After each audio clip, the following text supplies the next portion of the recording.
Petrol आणि डिझेलच्या दरात 3 रुपयांची वाढ। मुंबईमध्ये पेट्रोल प्रति लिटर 106.50 रुपयांवर तर डिझेलचे दर हे 93 रुपयांच्या घरात। आंतरराष्ट्रीय बाजारपेठेत तेलाचे भाव कडाडल्यानं ही दरवाढ।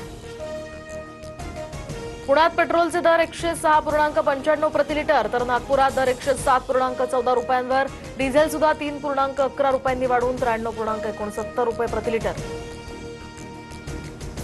इंधन बचतीसाठी मुख्यमंत्र्यांचा पुढाकार। वाहनांचा ताफा बाजूला ठेवत फडणवीस थेट दुचाकीवरून विधान भवनात तर उपमुख्यमंत्री शिंदेंचाही इलेक्ट्रिक कारनं प्रवास। पंतप्रधान मोदींच्या आवाहनाला उपमुख्यमंत्री सुनेत्रा पवारांकडून हरताळ। सुनेत्रा पवारांचा मुंबई पुणे असा चार्टर्ड विमानानं प्रवास। शासनाचे इव्हेंट रद्द करा। सध्या पेट्रोल डिझेल वाचवण्याचे जे फोटो सेशन आणि इव्हेंट सुरू आहेत त्यातनं बाहेर या। नीट प्रकरणावरून राज ठाकरे आक्रमक। राज्याच्या हितासाठी कठोर भूमिका घेण्याची सुद्धा मागणी। दिल्लीत आठवड्यातून 2 दिवस वर्क फ्रॉम होम। पंतप्रधान मोदींच्या आवाहनानंतर मुख्यमंत्री रेखा गुप्ता यांची घोषणा तर खासगी संस्थांना सुद्धा आता घरून काम करण्याच्या सूचना।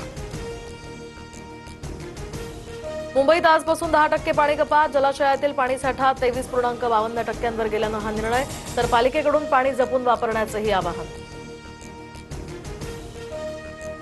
केंद्रीय शिक्षण मंत्री धर्मेंद्र प्रधान यांच्या निवासस्थानी रात्री उशिरा बैठक। नीटची तयारी, सुरक्षा व्यवस्था, निगराणी यंत्रणेचा बैठकीत आढावा। फेरपरीक्षा पारदर्शक आणि पेपरफुटी मुक्त पद्धतीने पार पाडण्याचं सरकारसमोर मोठं आव्हान। नीट पेपरफुटीचा सीबीआयकडून सर्व बाजूंनी तपास सुरू। एनटीएकडून आता कुठे चूक झाली, प्रश्नपत्रिका कशी फुटली याचाही तपास सुरू। परीक्षा शक्य तितक्या लवकर घेण्यासाठी एनटीएचे प्रयत्न। खुल्या प्रवर्गासाठी गुड न्यूज। आरक्षणाची सवलत आता घेणाऱ्या राखीव प्रवर्गातील उमेदवारांना खुल्या जागेवर दावा करता येणार नाही। आरक्षणाबद्दल राज्य सरकारचा मोठा निर्णय।